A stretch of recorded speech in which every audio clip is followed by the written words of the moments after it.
Sometimes the heaviest burdens we carry aren't visible to anyone else, and the person who should understand us most becomes the source of our deepest pain.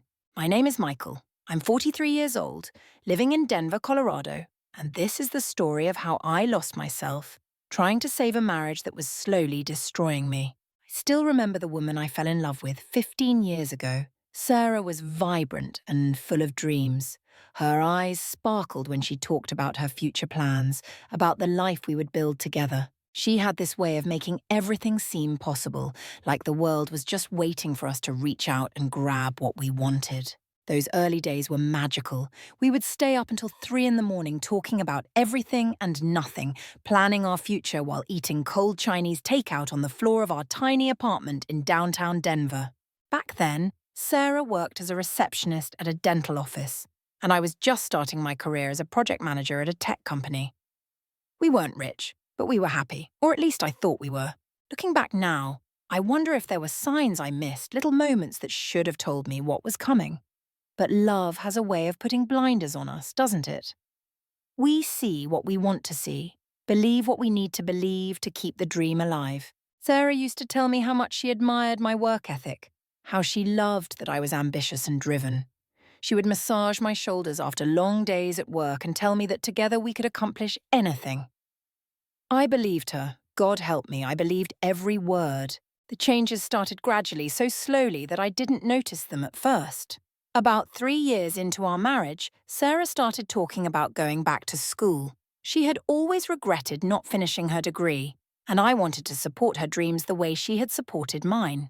When she came to me with tears in her eyes, telling me how desperately she wanted to get her business degree but couldn't afford it while working.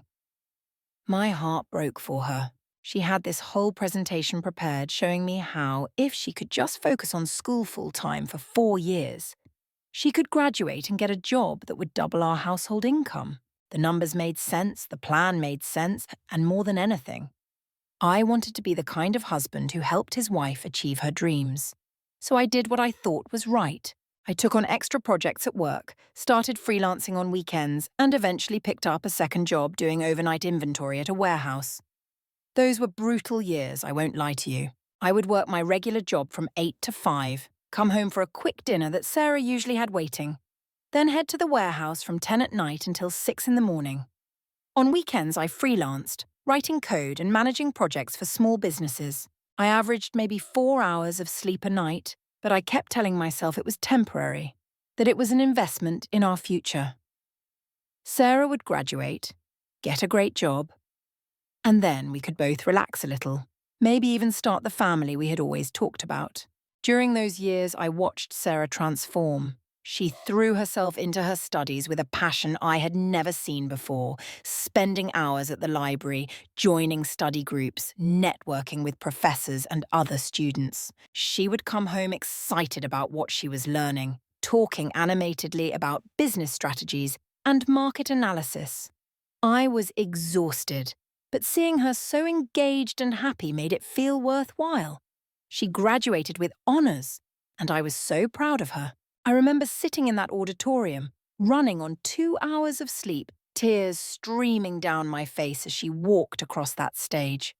My wife had done it. We had done it together. The day after graduation, I collapsed.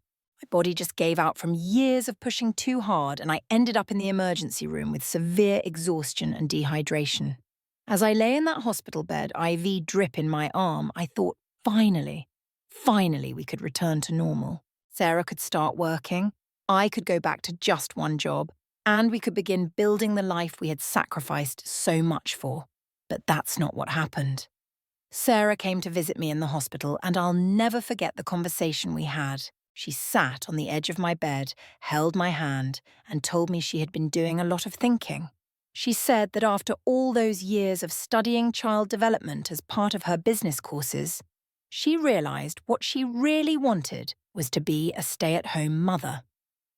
I was confused at first. We didn't even have children yet, but Sarah explained that she wanted to start trying right away, and she wanted to be fully present for our children when they came. She painted this beautiful picture of her being the kind of mother who was always there, who could volunteer at school, who could give our children the attention and stability she had never had growing up. Her own mother had worked 3 jobs, and Sarah had essentially raised herself and her younger siblings. She didn't want that for our children, she said, and wasn't I successful enough now to support a family on my own? After all, I had been doing it for 4 years already. What could I say? I was lying in a hospital bed, worn down to nothing, and my wife was looking at me with such hope in her eyes. I loved her. I wanted to give her everything she wanted, and the truth was, I did make decent money. Not enough to live lavishly, but enough to get by if we were careful. So I agreed, thinking that once we had children, once she had gotten to experience being a stay-at-home mum for a few years, maybe she would want to use that expensive degree we had worked so hard for. Our first child, Emma, was born a year later, and I fell completely in love with her the moment I heard her cry. Suddenly, all those long hours at work felt different. I wasn't just working for Sarah and me anymore. I was working for this tiny, perfect little person who depended on us for everything. Sarah seemed to bloom into motherhood. She was attentive and caring, reading every parenting book she could get her hands on, researching the best developmental toys, making sure Emma hit every milestone. For a while, I thought we had found our rhythm. Yes, I was still working long hours, but I had dropped the second job and was managing with just my main position and occasional freelance projects. We weren't saving much, but we were getting by. Then Sarah got pregnant again, and our son Jack was born just 18 months after Emma. 2 kids under 2 was challenging, but Sarah insisted she had it under control. She joined mummy groups, started a blog about her parenting journey, and seemed to be thriving in her role as a stay-at-home mother. But underneath the surface, cracks were starting to show. The financial pressure of supporting a family of 4 on one income was intense. We lived in Denver, where the cost of living had skyrocketed in recent years. Our rent alone took up nearly half my salary, and with diapers, formula, baby clothes that the kids outgrew every few months, and all the other expenses that come with young children, we were barely keeping our heads above water. I started mentioning to Sarah that maybe it was time for her to consider working part-time, just to help ease the burden a little. Her response was always the same. She would get defensive, accuse me of not valuing the work she did at home, remind me of all the money she saved us by not needing daycare. The arguments started small but grew more frequent and more bitter.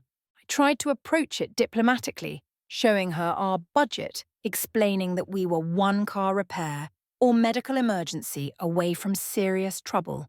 But Sarah had a way of turning every practical conversation into an emotional battle. She would cry, tell me I was making her feel worthless, that I didn't appreciate everything she did for our family. She would list every single task she did during the day, from changing diapers to doing laundry to cooking meals, as if I had accused her of doing nothing. I hadn't. I had simply suggested that maybe, with both kids now in preschool a few mornings a week, she could find something part-time that would work with her schedule. That's when I made the decision to go back to school myself. If Sarah wouldn't work, then I needed to increase my earning potential.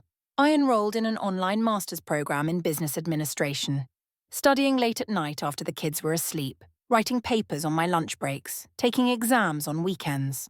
It was like being back in those brutal years when Sarah was in school. Except now I was older, more tired, and had the added responsibility of being a present father. I didn't want to be one of those dads who missed everything because of work, so I made sure to be home for dinner most nights, to read bedtime stories, to spend Saturdays at the park or the zoo. But it meant that every other moment was filled with work or study. Sarah's mother, Linda, moved in with us about 6 months into my master's program. She had been diagnosed with early-stage breast cancer and needed support during her treatment. I welcomed her without hesitation, both because it was the right thing to do and because I hoped having another adult in the house would help Sarah. Linda was 72, a widow who had worked her entire life as a nurse before retiring. She was everything Sarah was not: practical, hard-working, and empathetic. From the beginning, Linda seemed to see what was happening in our household. She would quietly take over cooking dinner when she saw me come home exhausted. She would fold laundry while Sarah scrolled through her phone. She would offer to watch the kids so I could study in peace. I graduated with my MBA after 2 grueling years, And it did lead to a promotion and a significant raise at work. For a brief moment, I felt like maybe things would get better. We could afford a few more luxuries, I could stop taking on freelance projects, maybe even take a vacation.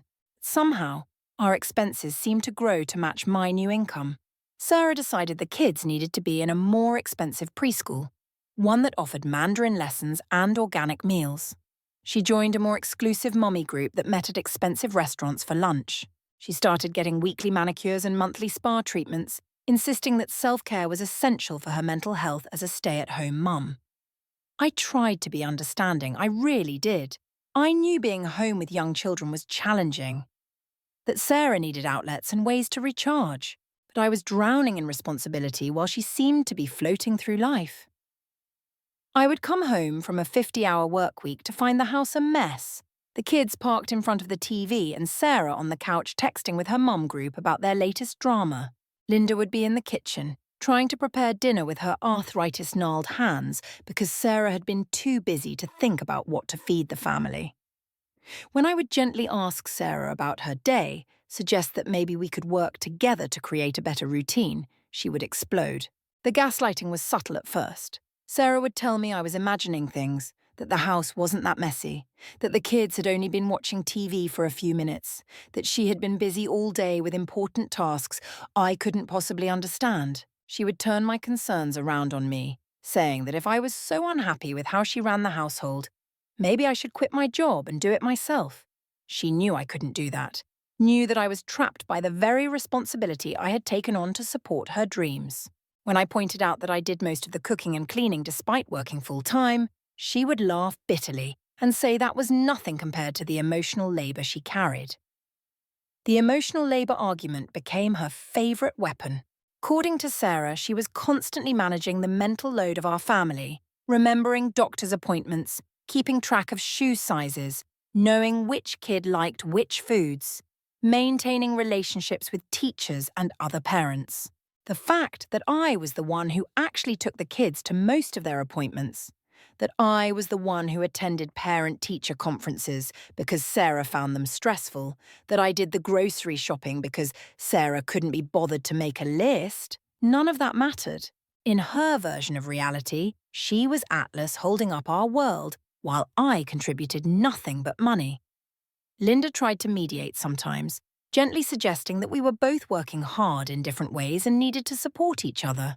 Sarah would turn on her mother then, accusing her of taking my side, of not understanding the pressures of modern motherhood. These fights would leave Linda in tears, apologizing for causing trouble when she was already dealing with the aftermath of her cancer treatment. I would comfort my mother-in-law, assure her that none of this was her fault, while Sarah stormed off to lock herself in our bedroom, where she would stay for hours, emerging only to make passive-aggressive comments about how nobody in this family appreciated her. The breaking point came gradually, then all at once. I had been promoted again, this time to senior director, which meant even longer hours, but also a salary that should have made us comfortable. Instead, I felt more stressed than ever. I was working 50 to 60 hours a week, coming home to cook dinner because Sarah claimed she was too exhausted from her day, helping the kids with homework, doing bedtime routines, then staying up late to do laundry and clean the kitchen. On weekends, I was the one taking the kids to soccer practice and birthday parties while Sarah needed to rest or had plans with her friends. I was essentially a single parent with a live-in critic who constantly told me I wasn't doing enough. My health started to suffer. I developed chronic headaches, my blood pressure was creeping up, and I found myself reaching for a bottle of whiskey more and more often, just to take the edge off. I would sit in my home office late at night after everyone was asleep, nursing a drink and wondering how my life had gotten so far off track. This wasn't the partnership I had signed up for, wasn't the family life I had worked so hard to build. I loved my children fiercely, but I was starting to resent my wife in ways that scared me. I'd watch her sleep in until 10 while Linda got the kids ready for school, see her spending hours on social media while complaining about how busy she was, listen to her tell her friends on the phone about how lucky they were to have husbands who helped out when I was doing 70% of the household work, on top of being the sole breadwinner. Linda pulled me aside one evening while Sarah was out at a restaurant with her mum group, spending money we didn't really have on overpriced cocktails and appetizers. The kids were in bed, and we sat at the kitchen table with cups of tea, the weight of unspoken truths hanging between us. Linda looked older than her years, worn down not just by cancer but by watching her daughter's marriage crumble. She told me she had noticed changes in both Sarah and me over the past few years. She said I had become withdrawn, that I barely smiled anymore, that I seemed to be going through the motions of life rather than living it. She was right, of course. I had become a ghost in my own home, present in body, but checked out emotionally as a survival mechanism. What Linda said next shocked me. She told me that in her opinion, I was showing more affection to the dog than to my wife, and that wasn't healthy for anyone, especially the children. She said Sarah had noticed it too, had complained to her about feeling unloved and unappreciated. I wanted to laugh at the irony Sarah felt unappreciated, but Linda wasn't finished. She said she had also noticed Sarah's behavior, her refusal to contribute, her constant criticism, her manipulation. Linda said she had tried to talk to Sarah about it, but her daughter wouldn't listen, was convinced that she was the victim in our marriage. Linda told me that at some point I needed to decide whether I was going to fight for my marriage or leave it, because continuing in this limbo was destroying me. I decided to try one more time. I planned it carefully, choosing a night when the kids were at a sleepover with friends and Linda was visiting her sister. I cooked Sarah's favourite meal, opened a good bottle of wine, and tried to create an atmosphere where we could have an honest, calm conversation about our future. Started by telling her that I loved her, that I wanted our marriage to work, but that I was struggling with the current dynamic. I used I statements, just like the self-help books recommended. Said I felt overwhelmed by the financial pressure. I felt unsupported in managing the household. I felt like we had become roommates rather than partners. Sarah's response was to flip the script entirely. She told me that I was the one ruining her life, that I had trapped her into being a housewife when she had so much potential. Never mind that being a stay-at-home mother had been her idea, her dream, that I had supported at great personal cost. She said I had become controlling and cold, that I cared more about money than about our family's happiness. When I tried to point out the logical inconsistencies in her arguments, she accused me of gaslighting her, of trying to make her feel crazy. The irony of that accusation wasn't lost on me, but pointing it out would only have made things worse. The conversation devolved into a shouting match, with Sarah screaming that I was supposed to be the man, that I was supposed to take care of her, that if I couldn't handle the pressure, maybe I should just man up and stop complaining. She brought up every sacrifice she had ever made, real or imagined. Every time she had to miss out on something because we couldn't afford it.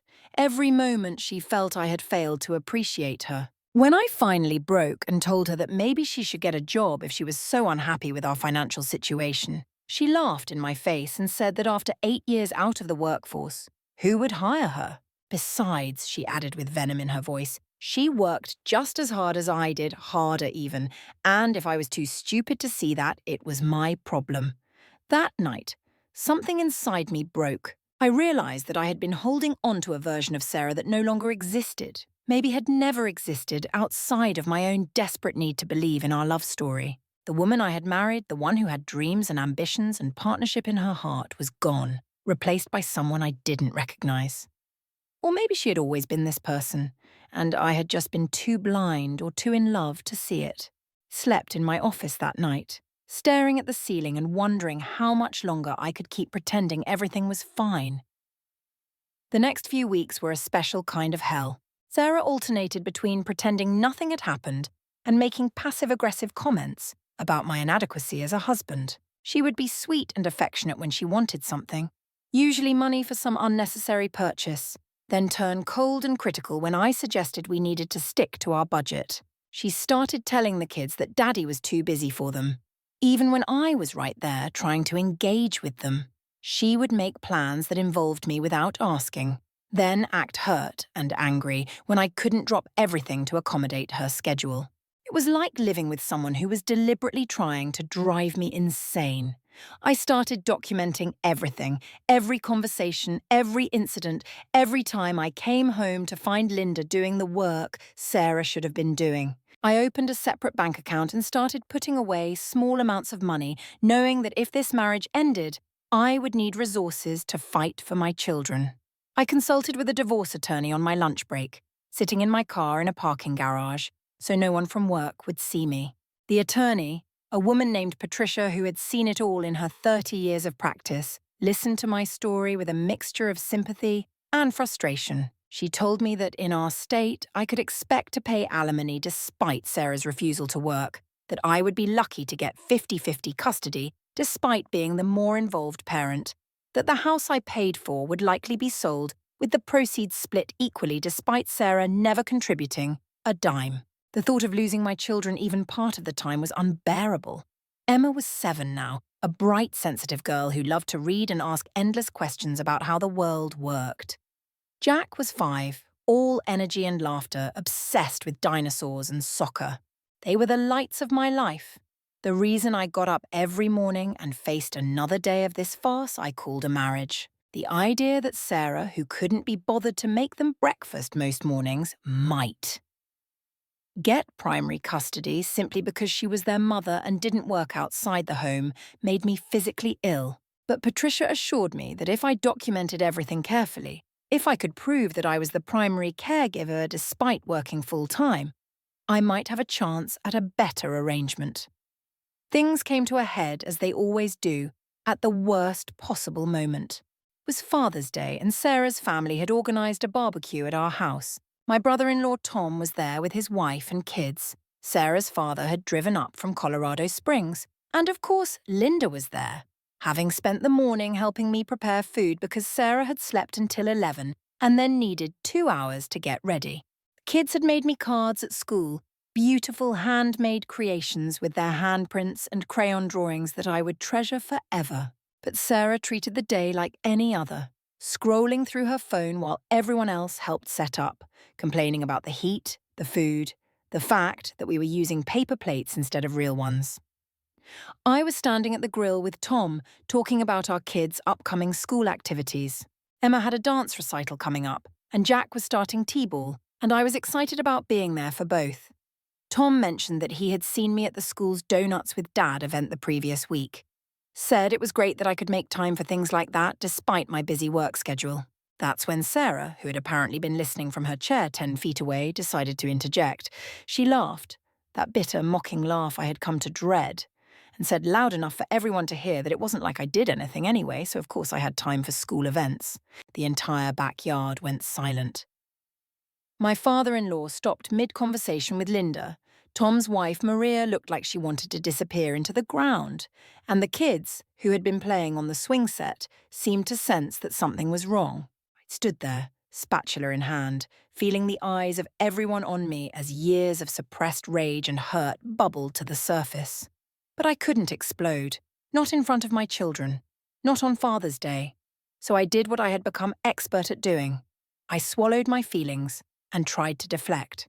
But Linda, dear, sweet Linda, who had watched this dynamic play out for too long, wasn't having it.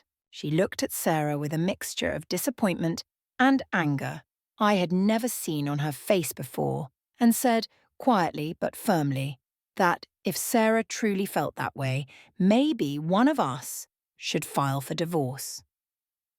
The shock on Sarah's face would have been comical if the situation weren't so tragic. She turned to me, expecting me to defend her, to smooth things over like I always did. Instead, I just looked at her, really looked at her, and saw a stranger. This woman who had once been my partner, my best friend, the mother of my children, had become someone I didn't know and, if I was honest, didn't much like. Sarah tried to laugh it off, making a cruel joke about how no other woman would want a man like me, gesturing at me dismissively, as if my worth as a human being could be summed up by her contempt. That was the moment I knew it was over. Not because of the insult itself. I had heard worse from her in private. But because she felt comfortable enough to humiliate me in front of my children, my family on Father's Day. because she was so secure in her belief that I would never leave, never stand up for myself, that she could treat me however she wanted without consequences. I set down the spatula, picked up my car keys, and left. I drove to a bar I had never been to before, ordered a whiskey I didn't really want, and sat there for hours, not drinking, just thinking. My phone buzzed constantly with calls and texts from Tom, from Linda, even from my father-in-law, but not from Sarah. She was probably spinning the story to make herself the victim, telling everyone how I had abandoned her at our own party. When I finally went home late that night, the house was dark except for a light in the kitchen. Linda was sitting at the table with a cup of tea and she had been crying. She apologized for what she had said, but I told her she had nothing to apologize for. She had said what needed to be said, what I had been too cowardly to voice myself. We talked for a long time that night about Sarah, about how she had changed or maybe just revealed who she really was. Linda shared stories from Sarah's childhood and teenage years that suddenly made sense in light of current behavior patterns of manipulation, of always being the victim, of refusing to take responsibility for her actions. It was both validating and heartbreaking to realize that the warning signs had always been there. The next morning, I called my attorney and told her I wanted to move forward with divorce proceedings. I spent the week gathering all my documentation, making copies of financial records, creating a detailed log of my daily responsibilities versus Sarah's. I also started therapy, something I should have done years earlier. My therapist, Dr. Chen, helped me understand that I had been in an emotionally abusive relationship, that Sarah's behavior was not normal or acceptable, that I deserved better. It was hard to accept at first. Men aren't supposed to be victims of emotional abuse. We're supposed to be strong, to handle whatever life throws at us. But Dr. Chen helped me see that strength sometimes means recognizing when to walk away. Sarah was served with divorce papers on a Tuesday afternoon. I was in my office on a video call with my team when I heard her screaming from the other side of the house. She burst into my office, despite the fact that I was clearly in a meeting, waving the papers and screaming about betrayal, about how I was destroying our family, about how I would regret this. My team watched in stunned silence as I calmly muted my microphone, asked Sarah to leave so I could finish my meeting, and then closed and locked the door when she refused. She pounded on the door for several minutes while I apologized to my colleagues and tried to continue the discussion about our quarterly projections. It was mortifying, but also strangely liberating. My secret was out. My marriage was falling apart, and somehow that felt better than continuing to pretend everything was fine. Linda intervened, as she always did, pulling Sarah away and trying to calm her down. But Sarah turned on her mother, accusing her of being a traitor, of taking my side, of never understanding what Sarah went through. The irony of Sarah, who hadn't worked a day in 8 years, telling her mother, who had worked until 70 while battling cancer, that she didn't understand. Hardship was not lost on anyone.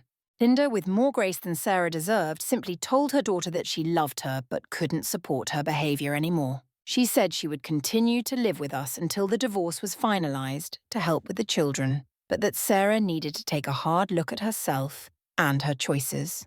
The next few days were surreal. Sarah alternated between rage and manipulation, one moment screaming at me about ruining her life, the next crying and begging me to reconsider. She promised to change, to get a job, to be a better wife, but they were empty promises. And we both knew it. She had made similar promises before during our fights, only to revert to her old patterns within days. When anger and tears didn't work, she tried seduction, coming to my office late at night in lingerie, trying to remind me of what we once had. It was pathetic and sad, and I gently but firmly sent her away each time. I had moved past the point where physical attraction could override emotional exhaustion. Then came the period where she tried to pretend everything was normal. She started waking up early, making elaborate breakfasts, being attentive to the children, keeping the house spotless. She was performing the role of the perfect wife and mother, but it was just that, a performance. The children were confused by her sudden interest in their daily lives, and Emma, perceptive as always, asked me why Mommy was acting so strange. I told her that sometimes people go through changes, and we needed to be patient and kind. Inside, I was counting down the days until I could file for temporary custody and create some stability for my kids. Sarah's family had mixed reactions to our impending divorce. Her father, a quiet man who had worked construction his entire life, pulled me aside during one of his visits and told me he didn't blame me. He said he had watched his daughter become someone he didn't recognize, that he and Sarah's late mother had raised her better than this. He offered to testify on my behalf if it came to a custody battle, which meant more to me than he could know. Sarah's sister, on the other hand, initially tried to remain neutral, but eventually told Sarah some hard truths about her behavior. This led to Sarah cutting off contact with most of her family, claiming they had all turned against her. The legal proceedings moved slowly, as these things do. Sarah hired an attorney with money I assume she borrowed from somewhere and tried to paint herself as a devoted mother who had sacrificed her career for her family. She demanded alimony, child support, the house, and primary custody of the children. Her attorney, a shark in a suit, argued that Sarah had been out of the workforce for so long at my insistence that she had no marketable skills despite her business degree, that she deserved to maintain the lifestyle to which she had become accustomed. My attorney countered with documentation of Sarah's refusal to work, evidence of her neglect of household duties, and testimony from Linda about the actual division of labour in our home. The custody evaluation was the worst part. A court-appointed psychologist interviewed all of us, observed interactions with the children, and spoke to teachers, neighbours, and family members. Sarah put on an Oscar-worthy performance during her sessions, playing the devoted mother who just wanted what was best for her children. But the evaluator also saw through some of it, noting in her report that Sarah seemed more concerned with winning than with the actual well-being of Emma and Jack. She observed that I was the one who knew the children's schedules, their friends' names, their favourite foods, their bedtime routines. She noted that the children seemed more comfortable and secure with me, while they appeared anxious and performative around their mother. During this time, I discovered the extent of Sarah's deception about our finances. While going through records for the divorce, I found credit cards I didn't know existed, maxed out with purchases from high-end stores, expensive restaurants, and online shopping sprees. She had been taking cash back from grocery purchases to fund her lunches with friends, had been selling things from our home on Facebook Marketplace and pocketing the money. The spa treatments and salon visits I knew about were just the tip of the iceberg. She had been living a secret life of luxury while I stressed about making ends meet, while I wore the same shoes for 3 years because I couldn't justify the expense of new ones. The financial forensics revealed that Sarah had squirreled away nearly $20,000 in various accounts, money that should have gone toward our household expenses or our children's college funds. When confronted with this evidence, she claimed it was her safety net, that she knew I was controlling and abusive, and she needed to protect herself. The fact that I had never once restricted her access to money, had never questioned her purchases until they became excessive, had never been anything but supportive of her choices, didn't matter in her narrative. She had rewritten our entire history to cast herself as the victim and me as the villain. The children struggled during this period, as children always do when their parents' marriage falls apart. Emma became withdrawn, spending hours in her room reading, refusing to talk about her feelings. Jack started having tantrums and nightmares, reverting to behaviours he had outgrown years earlier. I did my best to maintain stability and routine, keeping them in the same school, the same activities, the same bedtime rituals. I found them a therapist who specialised in helping children through divorce, and slowly they began to open up about their fears and confusion. It broke my heart when Emma asked if the divorce was her fault, if she had been too much trouble. I assured her over and over that none of this was about them, that both their mother and I loved them no matter what. Sarah, meanwhile, used the children as weapons in her war against me. She would tell them that Daddy was trying to take them away from her, that Daddy didn't want them to be a family anymore, that Daddy loved work more than he loved them. When they were with her during her temporary visitation, she would pump them for information about what I was doing, who I was talking to, whether I had mentioned her. She would send them back to me with expensive gifts she couldn't afford, trying to buy their loyalty. then tell them I was mean if I suggested they needed to take care of these new toys. It was emotional warfare with our children as collateral damage, and it made me more determined than ever to get primary custody. The turning point in the legal proceedings came from an unexpected source. Sarah's mum group, the women she had spent years confiding in, began to see through her stories. One of them reached out to me privately, saying she had become uncomfortable with the inconsistencies in Sarah's narratives. She had watched Sarah spend hundreds of dollars on lunch while claiming I was financially abusing her, had heard her brag about not having to work while simultaneously painting herself as a victim of circumstances. This woman, brave enough to go against the group dynamics, provided a written statement about Sarah's behavior and attitudes that proved invaluable in court. More people began to come forward with their observations.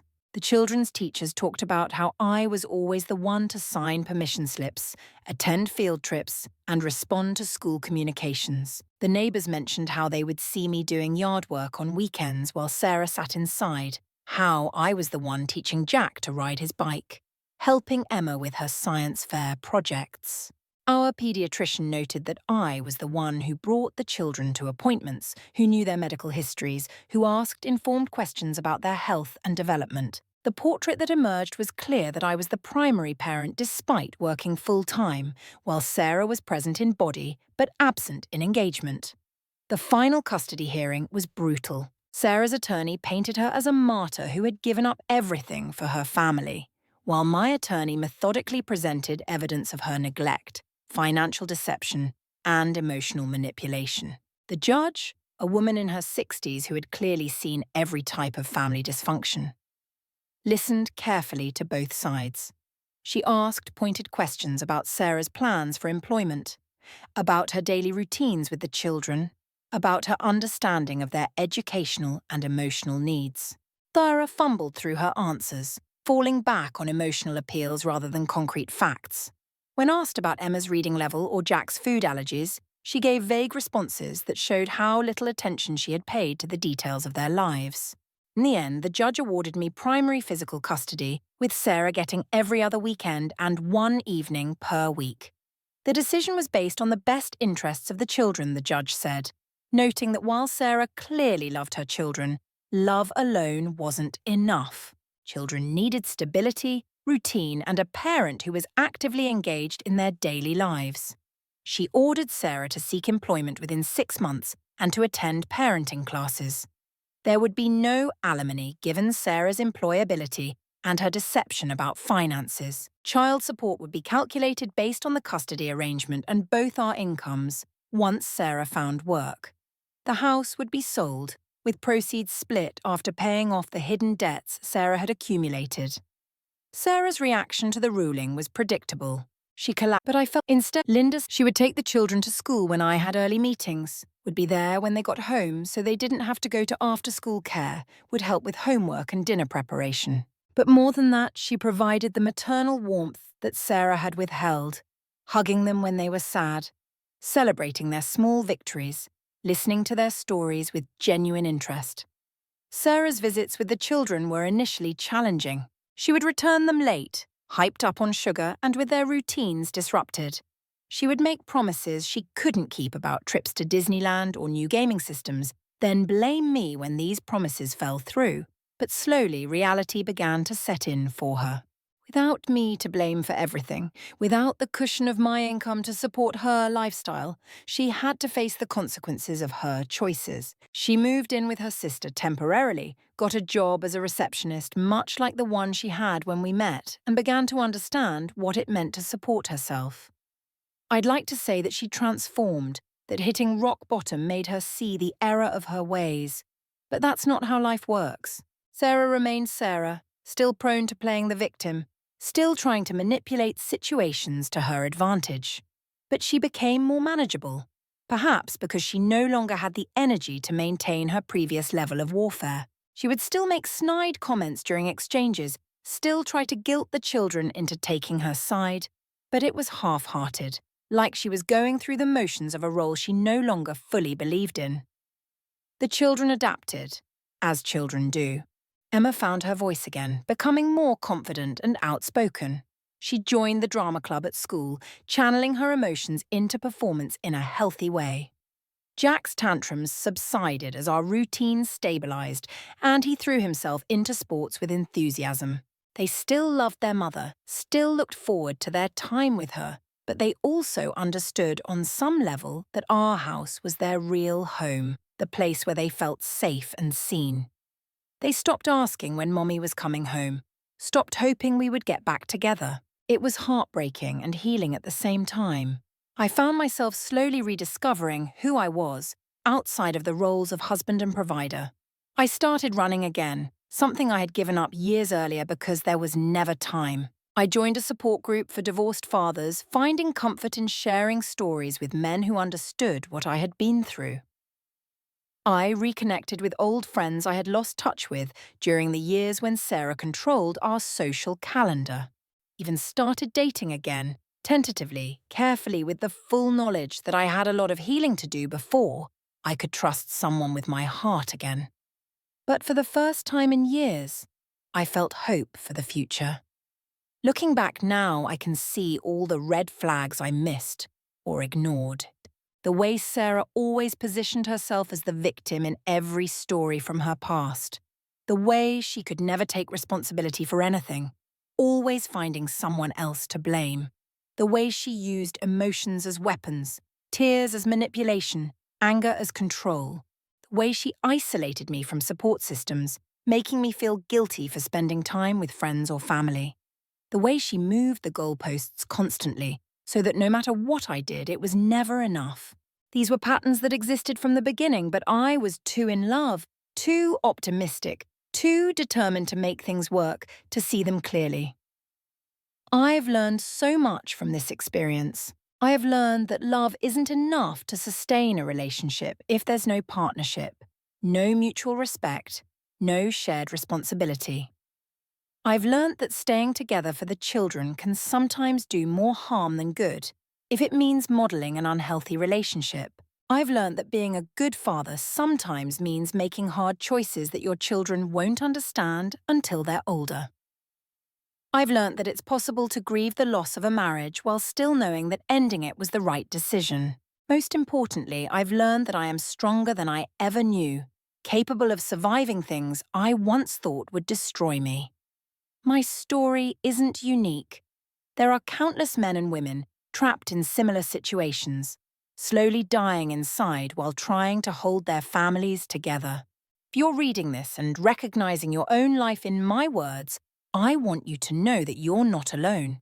The gaslighting, the manipulation, the feeling of being trapped, these are real. And you're not imagining them. It's not your fault that your partner refuses to be a partner. It's not selfish to want a relationship based on mutual respect and shared responsibility.